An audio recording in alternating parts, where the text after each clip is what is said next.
മഴതോറും മുൻപേ സീരിയലിന്റെ latest episode review ആണ് പറയുന്നത്. അങ്ങനെ യാത്രാക്ഷീണം മാറ്റി സ്വന്തം മുറിയിലേക്ക് എത്തി ഡ്രസ്സൊക്കെ ചേഞ്ച് ചെയ്തിറങ്ങുമ്പോൾ അലീനയുടെ മനസ്സിൽ വീണ്ടും വെറുതെ ഇരിക്കാനൊരു മടി തോന്നി. താൻ ശീലിച്ച ഒരുപാടധികം ജോലികളൊക്കെ ഉണ്ടായിരുന്നു ഇവിടെ. പക്ഷേ ഈ മുറിയിൽ ഒറ്റപ്പെടലല്ലാത്ത അസ്വസ്ഥത തോന്നിയവൾക്ക് കറുത്ത ഒരു ചെറിയ കരിമണിമാലയും കാതിലൊരു ലളിതമായ ഒരു ജോഡി കമ്മലും പതിവ് പോലെ തന്നെ ലളിതമായ ഒരു ചുരിദാറും ധരിച്ചുകൊണ്ടാണ് അവൾ മുറിയിൽ നിന്നും ഡ്രസ്സൊക്കെ മാറ്റിയിട്ട് ഇറങ്ങി വരുന്നത്. അവളുടെ കാലിടകൾ നേരെ ചെന്നെത്തുന്നത് ആ വലിയ ബംഗ്ലാവിൻ്റെ അടുക്കളയിലേക്കാണ്. എവിടെ ചെന്നാലും പണി ചെയ്ത് മാത്രം ശീലിച്ച പെൺകുട്ടിക്ക് അടുക്കള കണ്ട കൈ ഇങ്ങനെ ധരിക്കുന്നതുപോലെയൊക്കെ തോന്നും. അടുക്കളയിലെ വിഭവങ്ങൾ ഒരുക്കുന്ന തിരക്കിലായിരുന്നു പൗലോസ്. വലിയ പാത്രങ്ങളും സുഗന്ധവ്യഞ്ജനങ്ങളുടെ മണം നിറഞ്ഞിരുന്ന ആ ഒരു വലിയ അടുക്കളയിലേക്ക് അലീന ചെന്ന് കയറിയപ്പോൾ പൗലോസ് അല്പം അത്ഭുതത്തോടുകൂടി അവളെ നോക്കി. അയ്യോ കുഞ്ഞെന്താ ഈ അടുക്കളയിൽ? കഴിക്കാനാണോ കുടിക്കാനാണോ വല്ലതും വേണമായിരുന്നോ? പൗലോസ് കയ്യിലിരുന്ന തോർത്തു പീസ് ഇങ്ങനെ കയ്യും തുടച്ചുകൊണ്ട് തന്നെ ചോദിച്ചു. അലീന ഒരു ചെറിയ പുഞ്ചിരിയോടുകൂടെ തന്നെ തലയാട്ടി. എനിക്ക് കഴിക്കാനോ കുടിക്കാനോ ഒന്നും വേണ്ട പൗലോസേട്ടാ. വെറുതെ ഇരുന്നപ്പോൾ ഒരു വിരസത തോന്നി. എന്തെങ്കിലുമൊക്കെ പണിയുണ്ടെങ്കിൽ ഞാൻ സഹായിക്കാം. പൗലോസിന് അത്ഭുതം തോന്നി. അതെന്താ കുഞ്ഞ് അങ്ങനെ പറയുന്നത്? സാധാരണക്കാരൊക്കെ വിശക്കുമ്പോഴേക്കും ദാഹിക്കുമ്പോഴൊക്കെ ഈ അടുക്കളയുടെ വശത്തേക്ക് വരാറുള്ളൂ. കുഞ്ഞിങ്ങനെയൊക്കെ സംസാരിക്കുമ്പോൾ എനിക്ക് അത്ഭുതം തോന്നുന്നു. അല്ല, കുഞ്ഞ് ഇതിനു മുൻപ് എവിടെ താമസിച്ചിരുന്നത്? സത്യത്തിൽ കുഞ്ഞിൻ്റെ സ്വന്തം വീട് എവിടെയാ? അലീനയുടെ കണ്ണിൽ ആ ഒരു ചോദ്യം കേട്ടപ്പോൾ ഒരു നിമിഷം ഓർമ്മയുടെ നിഴൽ വീണു. വീടോ? എനിക്ക് വീടെന്ന് പറയാൻ എൻ്റെ സ്നേഹനികേതൻ ഉണ്ടായിരുന്നു പൗലോസേട്ടാ. അതൊരു അനാഥാലയമായിരുന്നു. അവിടെ എൻ്റെ ബ്രിജിത്താമ്മ മരിച്ചു പോയതിനു ശേഷമാണ് ഞാൻ നേരെ പാലായിലേക്ക് പോകുന്നത്. പാലായിലോ? അപ്പോൾ പാലായിൽ കൊച്ചിൻ്റെ സ്വന്തം വീടല്ലേ? പൗലോസ് സംശയത്തോട് ചോദിച്ചു. അല്ലെന്നേ, അലീന ആർദ്രമായി പറഞ്ഞു. അപ്പം മോളെ ഇവിടെ കൊണ്ടാക്കിയ ആ മാന്യ അദ്ദേഹം കുഞ്ഞിൻ്റെ ആരാണ്? അതെൻ്റെ അച്ഛനാണ്. പൗലോസ് പെട്ടെന്ന് ഞെട്ടിപ്പോയി. അച്ഛനോ? അതെങ്ങനെ ശരിയാവും കുഞ്ഞെ? ഇവിടെ കേണൽ സാർ പറഞ്ഞത് കേണൽ സാറിൻ്റെ കേണൽ സാറ് മോളുടെ അച്ഛനാണെന്നല്ലേ? അപ്പോൾ നിങ്ങൾ ഇങ്ങോട്ടേക്ക് കൂട്ടിക്കൊണ്ടു വിട്ടയാൾ എങ്ങനെ നിൻ്റെ അച്ഛനാവും? എനിക്കൊന്നും മനസ്സിലാവുന്നില്ലല്ലോ. അലീന പൗലോസിനെ നോക്കി ശാന്തമായി തന്നെ പറഞ്ഞു. അങ്ങനെയൊന്നും ചിലർക്ക് അച്ഛനാകാനും പറ്റുമെന്നും തോന്നുന്നില്ല പൗലോസേട്ടാ. ജന്മം തന്നു എന്നതുകൊണ്ട് മാത്രം, വളർത്തി വലുതാക്കി എന്നതുകൊണ്ട് മാത്രം ഒരാൾ യഥാർത്ഥ അച്ഛനാകണമെന്നില്ല. കർമ്മം കൊണ്ടും ഒരാൾക്ക് അച്ഛനാവാം. ഈ ലോകത്തിൽ എനിക്ക് ഏറ്റവും പ്രിയപ്പെട്ട, ഞാൻ ഏറ്റവും സ്നേഹിക്കുന്ന എൻ്റെ അച്ഛനാണ് ബാലചന്ദ്ര മേനോൻ. നിങ്ങൾ കണ്ടില്ലേ എന്നെ ഇങ്ങോട്ടേക്ക് കൊണ്ടുവന്ന് വിട്ടത്? അത് കർമ്മം കൊണ്ട് എൻ്റെ അച്ഛൻ തന്നെയാണ്. അവൾ ഒന്ന് നിർത്തി. ആ വലിയ വീടിൻ്റെ അകത്തേക്ക് കിരണോടിച്ചുകൊണ്ട് തുടർന്നു. ഞാൻ ഇവിടുത്തെ എൻ്റെ പപ്പയെ ഇപ്പോഴാണ് കാണുന്നത്. ഈ പപ്പയെ കാണുന്നതിന് മുൻപ് തന്നെ ഞാൻ കണ്ടത് എൻ്റെ അച്ഛനെയാണ്. എൻ്റെ ജീവിതത്തിൽ ആദ്യമായി ഞാൻ അച്ഛ എന്ന് വിളിച്ചതും ആ വാത്സല്യം സ്നേഹവും അനുഭവിച്ചതും എൻ്റെ അച്ഛനിൽ നിന്ന് തന്നെയാണ്. അത് എൻ്റെ അച്ഛൻ, ഇതെൻ്റെ പപ്പ. അച്ഛനും പപ്പയോ? ഒരാൾക്ക് എങ്ങനെ രണ്ടുപേരുണ്ടോ? കുഞ്ഞു പറയുന്നതൊന്നും എനിക്കങ്ങ് തലയിൽ കയറുന്നില്ലല്ലോ എന്ന് പൗലോസ് തല ചൊറിഞ്ഞുകൊണ്ട് പറഞ്ഞു. അതൊക്കെ പതുക്കെ പൗലോസേട്ടന് മനസ്സിലായിക്കോളും. അലീന ചെറുചിരിയോടുകൂടെ പറയണേ. ഇപ്പം എന്തായാലും ഇവിടെ എന്തെങ്കിലുമൊക്കെ ജോലി ഉണ്ടെങ്കിൽ ഞാൻ സഹായിക്കാം. പച്ചക്കറി അരിയാനോ കഴുകാനോ ഉണ്ടോ? അയ്യോ കുഞ്ഞെ, ഇവിടുത്തെ ജോലിയൊന്നും കുഞ്ഞ് ചെയ്യണ്ട. ഇവിടുത്തെ പണിയൊക്കെ ഞാൻ തന്നെ ഒറ്റയ്ക്ക് ചെയ്തോളാം. അല്ല, ഇവിടെ എന്തൊക്കെയാണ് ഉണ്ടാക്കുന്നത് എന്ന് അലീന കൗതുകത്തോടെ ചോദിച്ചു.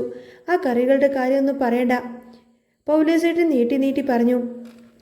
ഇവിടെ നിന്റെ പപ്പയ്ക്കൊരു നേരം കൊണ്ടുണ്ടെങ്കിൽ മേശ നിറയധികം വിഭവങ്ങൾ വേണം. പോത്തിറച്ചി, കോഴിയിറച്ചി, കപ്പ, അങ്ങനെ മൊത്തം നോൺ വെജ് തന്നെയാണ് പപ്പയ്ക്ക് വേണ്ടത്. കറികളുടെ എണ്ണം കണ്ടാങ്ങ് തല കറങ്ങിപ്പോവും. ഇത്രയും കറികളോ? ഒരു ദിവസം പൗലോസേട്ടൻ ഒറ്റക്കാണോ ഇതെല്ലാം ഉണ്ടാക്കുന്നത്? അതൊക്കെ എനിക്ക് സിമ്പിളായിട്ടുള്ള കാര്യമാണ് കുഞ്ഞെ. ഇടയ്ക്ക് ആൻ്റപ്പനൊക്കെ ഒപ്പം കൂട്ടും. ആൻ്റപ്പനെ കുഞ്ഞിനെ അറിയാമല്ലോ. അറിയാം. ആൻ്റപ്പൻ ചേട്ടനാണ് എനിക്ക് ഇവിടെയുള്ളതെല്ലാം തന്നെ നടന്ന് കാണിച്ചു തന്നത്. എന്നാൽ പിന്നെ കുഞ്ഞു കൂടുതൽ നേരം അടുക്കളയിൽ നിൽക്കേണ്ട. കുഞ്ഞു പോയിട്ട് മുറിയിലേക്ക് പോയിട്ട് വിശ്രമിക്കുകയോ TV കാണോ എന്തെങ്കിലുമൊക്കെ ചെയ്യേ. അലീനയുടെ മുഖത്ത് ഒരു നേരത്തെ വിഷാദം വളർന്നു. അതല്ല പൗലോസേട്ടാ, എനിക്ക് സത്യം പറഞ്ഞാൽ ഈ അടുക്കളയിൽ നിന്നാ ശീലം. അല്ലാതെ ചുമ്മാ റൂമിൽ പോയിരുന്നാലൊന്നും എനിക്കറിയില്ല. അതെന്താ കുഞ്ഞ് ഇങ്ങനെ പറയുന്നത്? ഞാൻ പാലായിലെ വീട്ടിൽ ചെന്ന് അവിടുത്തെ വേലക്കാരിയായിരുന്നു പൗലോസേട്ടാ. അനാഥാലയത്തിലെ ബ്രിജിത്താമ്മ മരിച്ചപ്പോൾ എനിക്ക് വേറെ തണലൊന്നുമില്ലായിരുന്നു. അങ്ങനെയാണ് ഞാൻ അങ്ങോട്ടേക്ക് ചെന്നത്. പക്ഷേ അങ്ങോട്ടേക്ക് ചെന്നത് വേലക്കാരിയായിട്ടാണെങ്കിലും എന്നെ തിരിച്ചയച്ചത് അവിടുത്തെ മകളായിട്ടാണ്. എനിക്ക് 3 സഹോദരങ്ങളുണ്ട് അവിടെ. അവിടുത്തെ അച്ഛനും സഹോദരങ്ങളും എന്നെ അവിടുത്തെ വീട്ടിലെ ഒരംഗത്തെ പോലെ സ്നേഹിച്ചു. എനിക്കെൻ്റെ ജീവിതത്തിൽ അതുവരെ കിട്ടാത്ത ഒരമ്മയുടെ അച്ഛൻ്റെ സ്നേഹം ഒരുമിച്ച് തന്നത് എൻ്റെ അച്ഛനാണ്. പൗലോസ് കയ്യിലെ തവി അങ്ങ് താഴേക്ക് വെച്ച് അലീനയെ അത്ഭുതത്തോടു കൂടി നോക്കി. ഇത് കേട്ട് വലിയ കഥ പോലെ തോന്നുന്നുണ്ടല്ലോ മോളെ. ഇതൊന്നുമല്ല പൗലോസേട്ടാ, ഇനിയുമുണ്ട് കുറേ കഥകൾ. ആ കഥകളൊക്കെ ഇപ്പോൾ പറയാമോ കുഞ്ഞേ? അതൊക്കെ ഞാൻ പിന്നെ പതുക്കെ പറഞ്ഞോളാം. ഏതായാലും ഞാൻ ഇവിടെ ഒന്ന് സഹായിക്കട്ടെ? അയ്യോ വേണ്ട കുഞ്ഞേ, പൗലോസ് കൈകൂപ്പി. വെറുതെ എൻ്റെ ജോലി കളയല്ലേ. കുഞ്ഞിനെ സഹായിക്കാൻ വന്ന കാര്യം കേണൽ സാർ എങ്ങാനും അറിഞ്ഞു കഴിഞ്ഞാൽ പിന്നെ എൻ്റെ ജോലി ഇപ്പം തന്നെ പോവും. വെറുതെ എന്തിനാ കുഞ്ഞെ എൻ്റെ കയ്യിൽ മണ്ണ് കോരിയിടുന്നത്? അലീന പറഞ്ഞു. ശരി ശരി, പൗലോസേട്ടൻ്റെ ജോലി കളയാനൊന്നും ഞാൻ നിൽക്കുന്നില്ല. എന്നാൽ പിന്നെ ഞാൻ വീടും പരിസരവും ഒന്നുകൂടെ നടന്ന് കാണട്ടെ. അങ്ങനെ അവൾ അടുക്കളയിൽ നിന്നും പുറത്തേക്ക് ഇറങ്ങി. തളത്തിൽ നിന്നും പുറത്തെ ഉദ്യാനത്തിലേക്ക് വഴിയിൽ ഇങ്ങനെ അനങ്ങാതായി പ്രാക്കളൊക്കെ കൂട്ടമായി നിന്ന് തീറ്റ തിന്നുണ്ടായിരുന്നു. പ്രകൃതിയുടെ ആ ഒരു ശാന്തതക്കും ആ വലിയ ബംഗ്ലാവിൽ എന്തോ ഒരു വിടവ് അനുഭവപ്പെടുന്നത് പോലെ അലീന തിരിച്ചറിയുന്നുണ്ടായിരുന്നു. അങ്ങനെ വലിയ ഹാളിലൂടെ നടന്നുപോയ അലീനയുടെ ശ്രദ്ധ ഒരു ചെറിയ ലിവിംഗ് റൂമിലേക്ക് തിരിഞ്ഞു. അവിടെ പഴയ മരക്കസേരയിരുന്ന് മദ്യപിക്കുകയായിരുന്നു കേണൽ സ്റ്റാൻലി. മേശപ്പുറത്ത് വിസ്കിയുടെ കുപ്പിയും കയ്യിൽ പതിയെ ഒഴിച്ചു വെച്ച് ആ ഒരു ഗ്ലാസും പകൽ വെളിച്ചം പോലെ തന്നെ പൂർണ്ണമായും കടക്കാത്ത ആ ഒരു മുറിയിലെ മദ്യത്തിന്റെ രൂക്ഷഗന്ധം നിറഞ്ഞിരുന്നു. അലീന വരാന്തയിലൂടെ നടന്നു പോകുന്നത് കണ്ട സ്റ്റാൻലി കയ്യിലെ ഗ്ലാസുമായി അവളെ ഒന്ന് സൂക്ഷിച്ചു നോക്കി. അവളുടെ ലളിതമായ കറുത്ത ചുരിദാറും കഴുത്തിലെ കരിമണിമാലയും ലളിതമായ വേഷവിധാനവും കണ്ടപ്പോൾ സ്റ്റാൻലിയുടെ മുഖം കറുത്തു. ഒരു വശ്യമായ വേഷവിധാനമോ ആഡംബരമോ ഇല്ലാത്ത സ്വന്തം മകളെ കണ്ടപ്പോൾ ആ മനുഷ്യന്റെ ഉള്ളിലെ അഹങ്കാരത്തിന് എന്തോ ഒരു തൃപ്തി വന്നില്ല. സ്റ്റാൻലി രൂക്ഷമായി നോക്കുന്നത് കണ്ടപ്പോൾ അലീന അവിടെ തന്നെ നിന്നു. നിനക്കിവിടെ വേറെ ഡ്രസ്സും കാര്യങ്ങളൊന്നും ഇല്ല അലീനെ? സ്റ്റാൻലി ഗ്ലാസ് താഴെ വെച്ചുകൊണ്ട് ഗൗരവത്തിൽ ചോദിച്ചു. ഞാൻ നിനക്ക് എത്ര ഡ്രസ്സുകളാണ് അവിടെ വാങ്ങി വെച്ചിരിക്കുന്നത്? ആ അലമാര നീ ഒന്ന് തുറന്നു നോക്കിയാൽ കാണാം. നിനക്ക് വേണ്ടുന്ന വസ്തുക്കളെല്ലാം തന്നെ അവിടെയുണ്ട്. എന്താടാ ആൻ്റപ്പ? അദ്ദേഹം ആൻ്റപ്പനെ വിളിക്കാൻ തുനിഞ്ഞു. വേണ്ട പപ്പ, അലീനെ തടഞ്ഞു. ആൻ്റപ്പൻ ചേട്ടനെ വെറുതെ വിളിച്ച് ബുദ്ധിമുട്ടിക്കണ്ട. ഞാൻ മനഃപൂർവ്വമാണ് ആ ഡ്രസ്സുകളൊന്നും എടുത്തിടാത്തത്. അതെന്താ നീ ആ ഡ്രസ്സൊന്നും ഇടാത്തത്? അത്രയും സാധനങ്ങൾ ഞാൻ വാങ്ങി വെച്ചിരിക്കുന്നത് പിന്നെ ആർക്ക് വേണ്ടിയിട്ടാ? നിനക്ക് വേണ്ടിയിട്ടല്ലേ? എനിക്കിപ്പോൾ തൽക്കാലം ആ ഡ്രസ്സൊന്നും തന്നെ വേണ്ട പപ്പ. ഞാൻ ഈ വേഷം ഇട്ടോളാം. ഇതിനെന്താ കുഴപ്പം? കഴിഞ്ഞ 23 വർഷമായി കിട്ടാത്ത സുഖസൗകര്യങ്ങളും ആഡംബര വസ്ത്രങ്ങളൊന്നും ഈ 23ാമത്തെ വയസ്സിൽ എനിക്ക് കിട്ടിയെന്ന് വിചാരിച്ച് എനിക്ക് പ്രത്യേകിച്ച് ഒരു സന്തോഷം ഉണ്ടാവാൻ പോകുന്നില്ല. സ്റ്റാൻലിയുടെ മുഖത്ത് ദേഷ്യമങ്ങി ഇരിച്ചു കയറി. നീ എന്നെ ചോദ്യം ചെയ്യാണോ അലീനെ? നീ കുറേ നേരമായാലും അനാഥാലയത്തിലെ കഴുതകൾ ഇങ്ങനെ പിടിച്ചു വെച്ചുകൊണ്ട് നടക്കാൻ തുടങ്ങിയിട്ട് നീ ജീവിച്ചിരിപ്പുണ്ടോ എന്ന് എനിക്കെങ്ങനെ അങ്ങനെ ഒരു കുഞ്ഞുണ്ടായി എന്നോ എനിക്ക് യാതൊരുവിധ അറിവുമുണ്ടായിരുന്നില്ല. അതുകൊണ്ടാണ് നീ അനാഥാലയത്തിലെത്തിയത്. അല്ലാതെ അതെൻ്റെ തെറ്റായി കണ്ടുകൊണ്ട് നീ എന്നെങ്ങനെ ഏത് നേരം കുത്തി നോവിക്കാനും സംസാരിക്കാനൊന്നും നിൽക്കരുത്. അലീൻ്റെ ശാന്തത കൈവിട്ടില്ല. അല്പം വിഷാദത്തോടെ അവൾ പറഞ്ഞു. ഞാൻ ഒരിക്കലും പപ്പയെ കുറ്റപ്പെടുത്തുന്നതല്ല. ചിലപ്പോൾ പപ്പയ്ക്ക് എന്നെക്കുറിച്ച് അറിയില്ലായിരിക്കാം. പക്ഷേ ആ അനാഥാലയത്തിലാണ് ഞാൻ 23 വർഷം വളർന്നത്. കീറിയ വസ്ത്രങ്ങൾ തുന്നി ചേർത്ത് ഇട്ടുകൊണ്ടാണ് ഞാൻ അവിടെ ജീവിച്ചത്. അങ്ങനെയുള്ള എനിക്ക് ഈ വലിയ ബംഗ്ലാവും വലിയ ഡ്രസ്സൊക്കെ അതൊരു അത്ഭുതമാണ്. കയറിക്കെടുക്കാൻ ഒരു കൂരയില്ലാതെ പ്ലാസ്റ്റിക് ഷീറ്റ് ജീവിക്കുന്ന എത്രയോ മനുഷ്യരുള്ള ഈ നാട്ടിൽ ഒരാൾക്ക് മാത്രമായി ഇത്രയും വലിയ ബംഗ്ലാവ് നിർത്തിയിരിക്കുന്നത് കാണുമ്പോൾ തന്നെ എനിക്ക് സഹിക്കാൻ പറ്റുന്നില്ല പപ്പ. നിർത്തടി അലീനെ. സ്റ്റാൻലി കസേരയിൽ നിന്നും എഴുന്നേറ്റു. നീ എന്നെ പഠിപ്പിക്കാനൊന്നും വളർന്നിട്ടില്ല. പപ്പയെ ചോദ്യം ചെയ്യാൻ ഞാൻ ആരുമല്ല എന്ന് എനിക്കറിയാം. ഞാൻ ചോദ്യം ചെയ്തതുമല്ല. എന്നാൽ പിന്നെ ഈ വിഷയം ഇവിടെ നിർത്താം. സ്റ്റാൻലി ഗ്ലാസ്സിലേക്ക് വീണ്ടും മദ്യം പകർന്നു. നീ ഇവിടുത്തെ കാര്യങ്ങളൊക്കെ കണ്ടല്ലോ. ഇനി ഇവിടുത്തെ ചില ചിട്ടാവട്ടങ്ങളും നിയമങ്ങളൊക്കെ ഉണ്ട്. നിനക്കത് പഠിക്കാനുണ്ട്. അത് ആൻ്റപ്പനോട് ചോദിച്ച് പഠിച്ചാൽ മതി.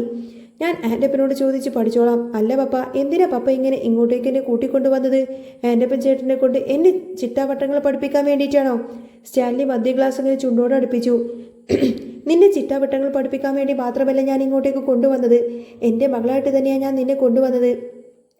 ഇവിടെയുള്ളവരോടൊക്കെ ഞാൻ നിന്നെ പരിചയപ്പെടുത്തിയത് എൻ്റെ സ്വന്തം മകളായിട്ടാ. അതിൽ കൂടുതൽ വിശദീകരണമൊന്നും എനിക്കിനി നൽകാനില്ല. പക്ഷേ എൻ്റെ ചില രീതികളും ചട്ടങ്ങളുമുണ്ട്. അതനുസരിച്ച് പോകണം. അത്രേ എനിക്ക് പറയാനുള്ളൂ. അലീന അദ്ദേഹത്തിൻ്റെ കയ്യിലെ മദ്യ ഗ്ലാസ്സിലേക്ക് നോക്കി. ഈ കയ്യിലിരിക്കുന്ന സാധനം പപ്പ സ്ഥിരമായിട്ട് ചെയ്യുന്ന കാര്യമാണോ? സ്റ്റാൻലിയുടെ കണ്ണുകൾ ചുവന്നു. അതൊന്നും നീ തിരക്കേണ്ട കാര്യമില്ല അലീനെ. ഇവിടുത്തെ ചില കാര്യങ്ങൾ കണ്ടാൽ നീ അങ്ങ് കണ്ണടച്ച് വിട്ടേക്കണം. ഇതിൽ കയറി ഇടപെടാനൊന്നും നീ നോക്കണ്ട. നിനക്കൊരു റൂം തന്നിട്ടുണ്ട്. അവിടെ എല്ലാവിധ സൗകര്യങ്ങളുമുണ്ട്. ഈ വീട്ടിലെ എല്ലാ റൂമിലേക്കും നിനക്ക് കയറാം. പക്ഷേ കേണൽ സ്റ്റാൻലിയെ തിരുത്താൻ മാത്രം നീ വരരുത്. പൊയ്ക്കോ നീ. അലീന ഒന്നും മിണ്ടാതെ തിരിഞ്ഞു നടന്നു. അവളുടെ ഹൃദയം വിങ്ങുന്നുണ്ടായിരുന്നു. അവൾ സ്വയം ഇങ്ങനെ പിറുപിറുത്തു. ആദ്യമായി സ്വന്തം മകളെ കാണുമ്പോൾ ഒരു വാത്സല്യമോ സ്നേഹപ്രകടനമോ കാണിക്കുന്നതിന് പകരം ചിട്ടാവട്ടങ്ങൾ പഠിപ്പിക്കാൻ നിൽക്കുന്ന ഒരു അച്ഛൻ ഒരു മോളെ എന്ന് പോലും വിളിക്കാൻ ഈ നാവിനെന്താ കഴിയുന്നില്ലേ? സ്വന്തം രക്തത്തോട് പോലുമില്ലാത്ത സ്നേഹം എനിക്കിവിടെ ബാലചന്ദ്രൻ അച്ഛനിൽ നിന്നും കിട്ടിയിട്ടുണ്ട്. ഇതേ സമയം പാലായിലെ നെടുമ്പരക്കൽ വീട്ടിലാണെങ്കിലോ തറവാടത്ത് നിശബ്ദമായിരുന്നു. അലീന ആ വീട്ടിലുണ്ടായിരുന്നപ്പോൾ അടുക്കളയും വീടും എല്ലാം ഒരു പ്രത്യേക ഭംഗിയോടെയും അടുക്കും ചിട്ടയോടുകൂടെ ക്രമീകരിച്ചിരുന്നു. അവൾ പോകുമ്പോൾ പോലും ആ വീടിൻ്റെ എല്ലാ കോണുകളും വൃത്തിയായി തന്നെ വെച്ചിട്ടാണ് ഇറങ്ങിയത്. എന്നാൽ വീടിന്റെ അടുക്കളയിലേക്ക് കടന്നു വന്ന വൈജയന്തിയുടെ കണ്ണുകളിൽ പകയും അസൂയമാ പടർന്നത്. അലീന അടുക്കി വെച്ചിരിക്കുന്ന ആ പാത്രങ്ങളും ക്രമീകരിച്ച് വെച്ചിരിക്കുന്ന നിത്യോപയോഗ സാധനങ്ങളെല്ലാം കണ്ടപ്പോൾ വൈജയന്തിയുടെ ചോര തിളച്ചു. അവൾ ആവേശത്തോടുകൂടെ പാത്രങ്ങളെല്ലാം തന്നെ എടുത്തു മാറ്റാനും അലീന വെച്ച സാധനങ്ങളെല്ലാം വലിച്ചെറിയാനും തുടങ്ങി. ശബ്ദം കേട്ട് കൃഷ്ണമോൾ അടുക്കളയിലേക്ക് ഓടി വന്നു. അമ്മയുടെ ഈ കാട്ടിക്കൂട്ടലുകൾ കണ്ട കൃഷ്ണമോൾ അത്ഭുതത്തോടുകൂടെ ദേഷ്യത്തോടെയും ചോദിച്ചു, അമ്മ ഇതെന്താ ഈ കാണിക്കുന്നത്? എല്ലാം കറക്റ്റ് സ്ഥാനത്തിരിക്കുന്ന സാധനങ്ങളല്ലേ, പിന്നെ എന്തിനാ ഇതെല്ലാം തന്നെ വെറുതെ മാറ്റിവെക്കുന്നത്? വൈജയന്തി തന്റെ കയ്യിലുണ്ടായിരുന്ന പാത്രം കൗണ്ടർ ടോപ്പിലേക്ക് ശക്തമായി വെച്ചുകൊണ്ട് അലറി. ഞാനൊരു കാര്യം പറഞ്ഞേക്കാം, അവൾ ഇവിടെ എന്തൊക്കെ മാറ്റി വെച്ചിട്ടുണ്ടോ, അവൾ അവിടെ എന്തൊക്കെ കാട്ടിക്കൂട്ടിയിട്ടുണ്ടോ അതെല്ലാം എനിക്ക് മാറ്റി വെക്കണം. അവളുടെ ഒരു സ്പർശം പോലും പേറിയ സ്ഥലം എനിക്കിനി ഇങ്ങനെ ഡെറ്റോൾ ഒഴിച്ചിങ്ങനെ തൂത്തു കളയണം. നോക്കിക്കോ നീ, ഞാൻ ഇവിടെ കയറി വന്നിരിക്കുന്നത് ചുമ്മാതൊന്നുമല്ല. ആ റൂമിലിരിക്കുന്ന അവളുടെ ബെഡും തലയിണയിലും ആ പാട്ടക്കെട്ടെല്ലാം തന്നെ എടുത്ത് ഞാൻ അങ്ങ് കത്തിക്കും. കൃഷ്ണമോൾ അമ്മയെ നിരാശയോടുകൂടി നോക്കി. എന്തിനമ്മ വെറുതെ അതൊക്കെ ഇങ്ങനെ കത്തിക്കാൻ പോകുന്നത്? അച്ഛൻ വന്നു കഴിഞ്ഞാൽ അമ്മ വിചാരിക്കുന്നത് പോലെയൊന്നുമല്ല കാര്യങ്ങൾ, വലിയ പ്രശ്നമായിരിക്കും. എന്ത് പ്രശ്നമാടി? വൈജയന്തി അഹങ്കാരത്തോട് ചോദിച്ചു. നിന്റെ അച്ഛൻ ഇവിടെ വന്ന് എന്ത് പ്രശ്നമുണ്ടാക്കാനടി? ഇവിടെ ഇനി വൈജയന്തി പറയുന്നത് പോലെ തന്നെ കാര്യങ്ങളൊക്കെ നടക്കുള്ളൂ. പണ്ട് എങ്ങനെയാണോ ഈ വീട് വൈജയന്തി ഭരിച്ചിരുന്നത് അതുപോലെ തന്നെ വൈജയന്തി ഇനിയും ഭരിക്കും. കാണാം, അച്ഛൻ വരുമ്പോൾ കാണാം, കൃഷ്ണമോള് ഗൗരവത്തോടെ പറഞ്ഞു. അമ്മ വിചാരിക്കുന്നത് പോലെ തന്നെ കാര്യങ്ങളൊന്നും അത്ര നിസ്സാരമല്ല. ഇവിടെ വന്നിരിക്കുന്നത് കുറച്ച് താഴ്ന്ന സ്വരത്തിൽ സംസാരിക്കാനായിരിക്കണം. അച്ഛൻ്റെ ഒപ്പത്തിനൊപ്പം നിന്നു കഴിഞ്ഞാൽ നോക്കിയ അമ്മക്ക് പിന്നെ ഒരിക്കലും ഇവിടെ നിന്നും ഇറങ്ങിപ്പോവേണ്ടി വരും. വൈജയന്തിയുടെ മുഖം ചുവന്നു തുടുത്തു. നീ ആരാടി എന്നെ പേടിപ്പിക്കുന്നത്? നിന്റെ അച്ഛൻ എന്നെ മൂക്കിലങ്ങ് വലിച്ചു കയറ്റുമെന്നാണോ നീ ഈ പറയുന്നത്?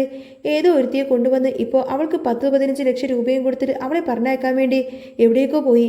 ഏതോ റിസോർട്ടിലേക്ക് പോയി സുഖിക്കാനാണെന്ന് രണ്ടുപേരും കൂടി ആർക്കറിയാം? കൃഷ്ണമോള് അറപ്പോടു കൂടി അമ്മയെ നോക്കി. നാണമില്ലേ അമ്മക്ക് ഇങ്ങനെ? അമ്മേ, ഒരു പെൺകുട്ടിയെക്കുറിച്ച് ഇങ്ങനെയൊക്കെ സംസാരിക്കാൻ അമ്മക്ക് നാണമില്ലേ? ഞാൻ ഇനി അമ്മയോട് സംസാരിച്ച എൻ്റെ നിലയും വിലയുമൊക്കെ പോവും. കൃഷ്ണമോള് അല്പം പോലും അവിടെ നിൽക്കാതെ മുഖം തിരിച്ചുകൊണ്ട് അവിടെ നിന്ന് നടന്നു പോവാണ്. വൈജയന്തി ആണെങ്കിൽ അവിടെ തന്നെ അഹങ്കാരത്തോടുകൂടി അങ്ങ് ഉറപ്പിച്ചു നിന്നു. പക്ഷേ അവൾ അറിയുന്നുണ്ടായിരുന്നില്ല, ബാലചന്ദ്രൻ മടങ്ങിയെത്തുമ്പോഴേക്കും നെടുമ്പരക്കൽ തറവാട്ടിൽ പൊട്ടിപ്പുറപ്പെടാൻ പോകുന്നത് വലിയൊരു കൊടുങ്കാറ്റാണ് എന്ന കാര്യം. അങ്ങനെ മഴതോരും മുൻപേൽ ഇനി വരാൻ പോകുന്ന നല്ല സൂപ്പർ അടിപൊളി ത്രില്ലിംഗ് എപ്പിസോഡാണ്. നിങ്ങൾക്ക് ഈ ഒരു ചാനൽ ഇഷ്ടമാവുകയാണെങ്കിൽ സബ്സ്ക്രൈബ് ചെയ്യാനും സപ്പോർട്ട് ചെയ്യാനും മറക്കല്ലേ. നെക്സ്റ്റ് വീഡിയോ ഉടനെ വരാം. ബൈ.